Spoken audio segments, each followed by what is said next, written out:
Guys જય માતાજી 2-3 દાડા સુધી બ્લોગ નહોતા આવતા કેમ કે 2-3 દાડા આપણે પેપર ચાલુ હતા 7 દાડ એટલે આપણે બ્લોગ ઉતારવાનું બંધ કરી દીધું પેપર ચાલુ હતા એટલે આપણે વાંચતા હતા આમ આપણે રેગ્યુલર વિડીયો આવશે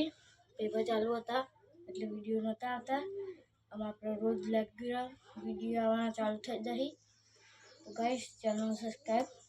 અને વિડીયોને લાઈક બધું કરી દેજો આમ રોજ ગાઈસ વિડીયો આવશે ગાઈસ બતાવી દઉં ગરમી કેવી પડે છે તો ગાઈસ ચાલો બતાવી દઉં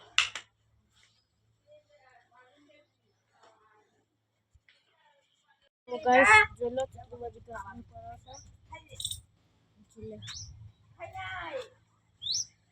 આવા ખેતરમાં જવું તો વરસાદની મજા જ આવે ગાઈસ ગરમી જોલો ગાઈસ તમે કેટલી બધી પડે છે તો જય માતાજી વિડીયોને લાઈક અને સબસ્ક્રાઇબ કરી દેજો જય માતાજી।